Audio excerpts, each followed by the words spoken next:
Bonjour et bienvenue dans cette session d'information dédiée à l'éducation financière, à travers laquelle nous allons échanger sur des notions de base d'éducation financière.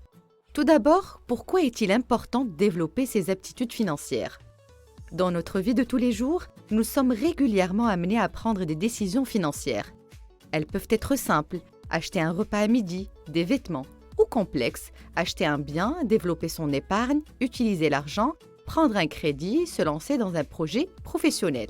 Qu'elles soient simples ou complexes, nos décisions financières doivent reposer sur des principes de base qui nous permettent d'avancer dans la vie en toute sérénité et confiance.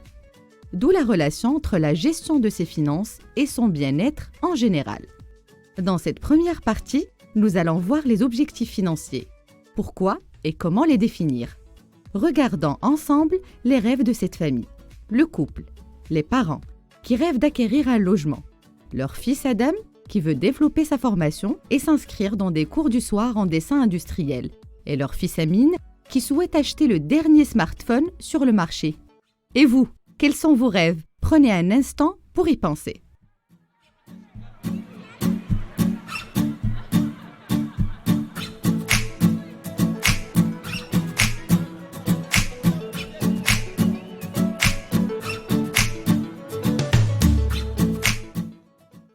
En effet, nous arrivons plus facilement à accomplir nos projets de vie, en identifiant clairement ce que nous voulons et en fixant des objectifs précis. La meilleure façon de voir nos rêves se réaliser, c'est de les transformer en objectifs. Interprétons ce proverbe. Fixer des objectifs est la première étape pour transformer l'invisible en visible. Mais tout d'abord, qu'est-ce qu'un objectif? L'objectif est un but, un résultat vers lequel une personne tend l'action et vise l'atteinte. À chaque étape de notre vie, nous avons des objectifs que nous aspirons à réaliser. Études, projets professionnels, mariage, reconversion professionnelle, achat de logement, études des enfants, voyage, retraite. La fixation de nos objectifs est un exercice de base auquel il faut accorder toute l'attention nécessaire. Afin de les cerner et favoriser au mieux leur atteinte, nos objectifs sont à catégoriser. Il convient de distinguer entre les objectifs matériels, acheter une moto, voiture, réaménager sa maison, et ceux immatériels, avoir une bonne hygiène de vie, adhérer à une association socio-culturelle. Les objectifs sur l'échelle du temps, selon qu'ils soient à court, moyen ou long terme. Les objectifs individuels ou collectifs. Et dans ce cas, il faut en discuter en famille, car ils concernent tous ses membres. Les décisions à prendre dépendent du budget familial et des budgets personnels. Avez-vous déjà entendu parler de la méthode SMART pour fixer un objectif? SMART, une technique qui permet de définir un objectif avec une manière simple, claire et compréhensible, en répondant aux critères suivants. Chaque lettre indique l'initiale d'un critère, d'où le nom SMART. S comme spécifique. L'objectif doit être précis et compréhensible. S'il est trop complexe, il faut le décomposer en plusieurs plus petits objectifs. Exemple, projet immobilier représente un objectif vague, mais en le décomposant en plusieurs objectifs plus clairs, cela donne l'achat d'une maison, son aménagement, son ameublement, etc. M comme mesurable. L'objectif doit être défini de sorte à pouvoir faire son suivi de façon quantifiable et de sorte à ce que des jalons soient établis pour évaluer notre progrès vers son atteinte. Exemple, acheter une maison revient à quantifier cet achat en une somme d'argent qui peut être divisée en échéances de paiement. A comme atteignable. L'objectif doit obéir à une démarche vous permettant de l'atteindre. Il est donc envisageable de le décomposer en étapes faciles à réaliser pour s'assurer de sa réalisation globale. Exemple, préparer un voyage nécessite de définir une échéance avant le départ. R comme réaliste. Les ressources à votre disposition, notamment le temps, l'argent, le soutien des autres, les facteurs environnementaux, etc., doivent être suffisantes pour réaliser l'objectif. Des objectifs différents peuvent avoir des besoins différents. Exemple, acheter une voiture est un objectif plus atteignable pour un jeune en début de carrière que l'achat d'une maison. T comme temporel. L'objectif doit avoir une échéance et un délai précis de réalisation. Il est essentiel de classer ces objectifs entre le court, le moyen et le long terme. Exemple, acheter une nouvelle voiture dans 3 ans et se préparer financièrement pour ce projet, notamment en épargnant. Reprenons les rêves de la famille. Comment les transformer en objectifs? Pour l'achat du logement, il convient de réfléchir sur le lieu, le type de logement, maison ou appartement, neuf ou ancien.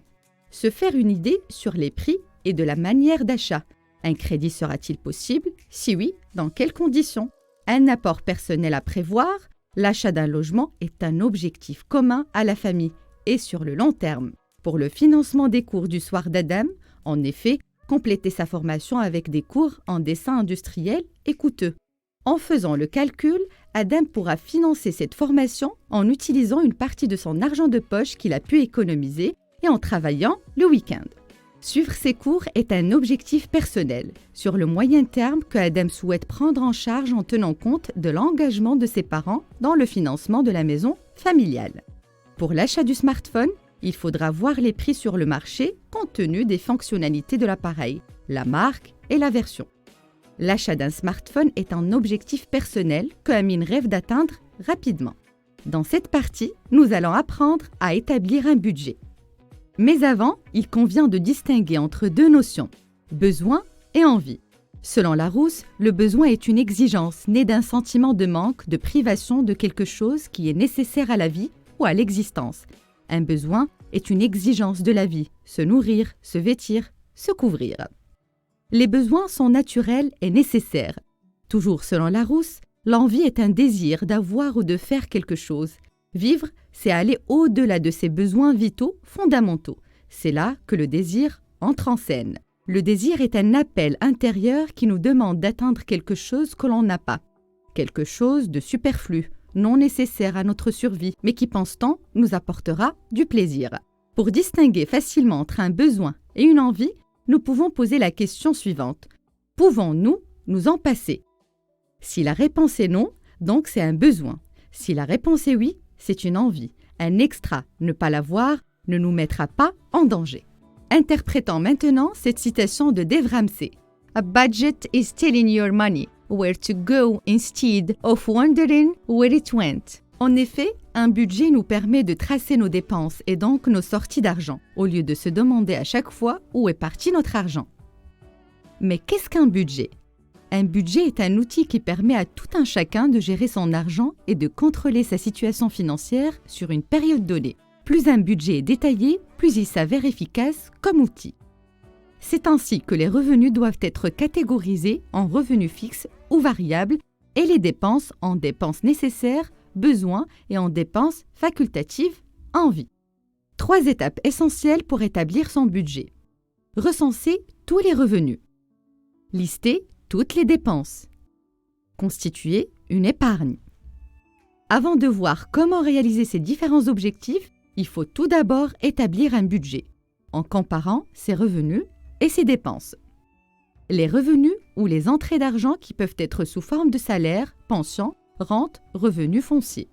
Les dépenses, charges fixes, loyer, abonnement téléphone, remboursement d'emprunts, impôts, assurances, etc. Charges courantes, variables, liées à la vie quotidienne, alimentation, factures d'eau et d'électricité, transport, etc. Ces dépenses sont nécessaires, difficiles à réduire dans une certaine mesure. Charges occasionnelles, sorties, shopping, achat d'un nouveau téléphone. Un budget est l'outil idéal pour aider toutes les personnes à mieux gérer leurs finances. Il prend la forme d'un tableau qui se décline en 2 rubriques. Une réservée aux revenus, les entrées d'argent, la deuxième aux dépenses, les sorties d'argent. Ceci est un modèle d'un tableau de budget d'une famille. Le solde du budget est le résultat de la soustraction du total des dépenses et du total des revenus. La budgétisation vous permettra également de prioriser vos dépenses dans la durée selon leur importance. Par exemple, en gardant à l'esprit que l'objectif financier à long terme est d'acheter une maison, on sera moins enclin à changer de téléphone chaque 6 mois. Si nous avons plus de ressources, notre budget est équilibré car il nous reste de l'argent en fin de mois. Si nous avons plus de dépenses, nous devons prendre rapidement des mesures pour rétablir la situation. Enfin, il est à souligner que l'épargne doit être considérée comme une dépense, faisant partie du budget. Dans cette partie, nous allons voir plus en détail l'épargne. Interprétant ce proverbe français, qui n'épargne pas un sou, n'en aura jamais deux. Mais qu'est-ce qu'une épargne? L'épargne est la partie du revenu qui est mise de côté pour financer des projets, pour des besoins futurs ou simplement par précaution. Pourquoi doit-on épargner? L'épargne est essentielle pour faire face à un imprévu. Événements familiaux, travaux à faire dans la maison en urgence ou pour réaliser un objectif qu'on s'est fixé. Économiser de l'argent demande de la volonté, car il y a beaucoup de tentations. Comment peut-on épargner? Pour arriver à épargner, il convient de prioriser ses besoins et par conséquent ses dépenses. Espacer ses achats facultatifs dans le temps pour nous permettre d'épargner pour les vrais projets auxquels nous tenons et puis constituer un fonds d'urgence pour les moments où on aura immédiatement besoin d'argent et pour les dépenses imprévues.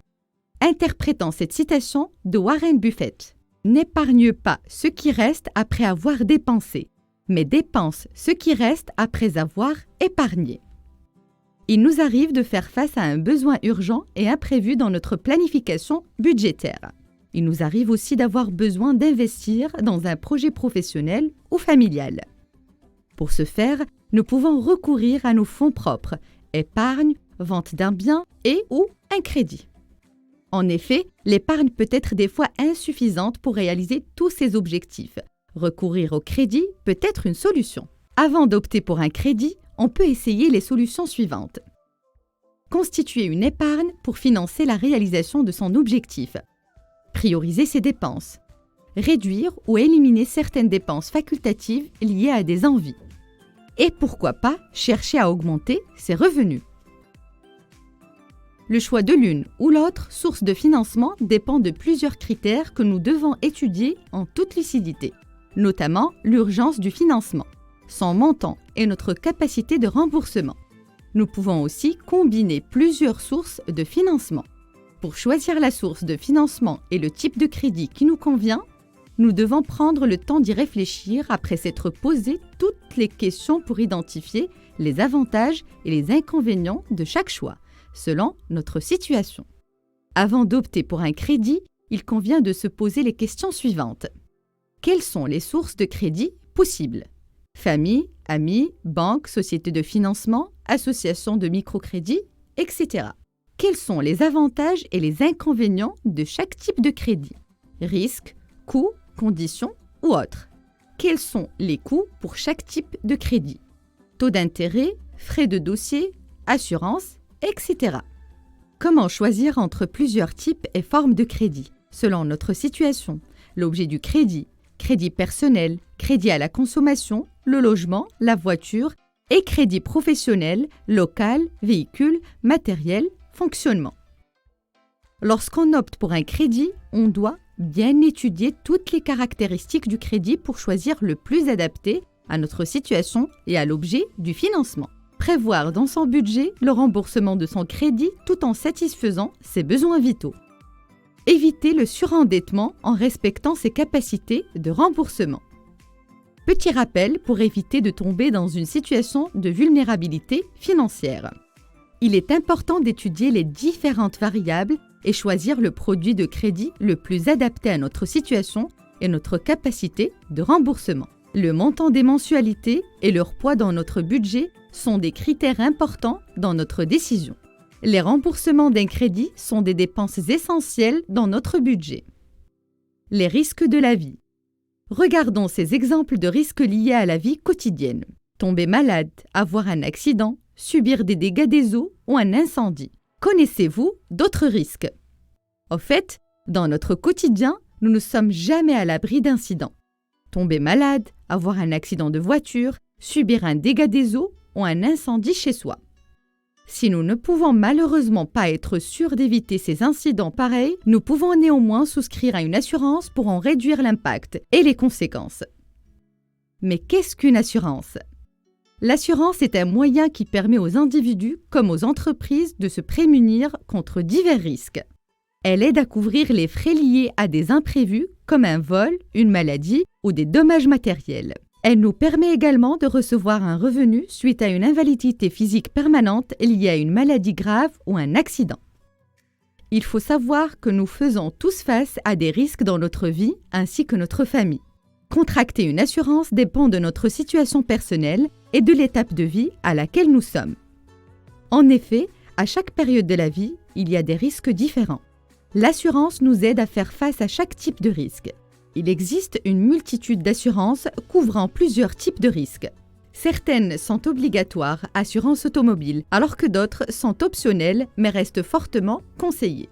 Pour souscrire à une assurance, nous pouvons nous adresser aux agents généraux d'assurance, aux courtiers ou aux banques. L'assuré paye une prime d'assurance pour se couvrir des risques prévus, dont le contrat. Notre présentation touche à sa fin. Nous vous remercions de l'avoir suivi. Nous vous invitons à nous rejoindre sur les réseaux sociaux pour en découvrir davantage ou sur notre site web www.fmef.ma. Pour nous permettre d'améliorer cette session, nous vous invitons à répondre au questionnaire que vous pouvez consulter en ligne à travers un des liens que vous voyez sur l'écran ou en scannant le QR code.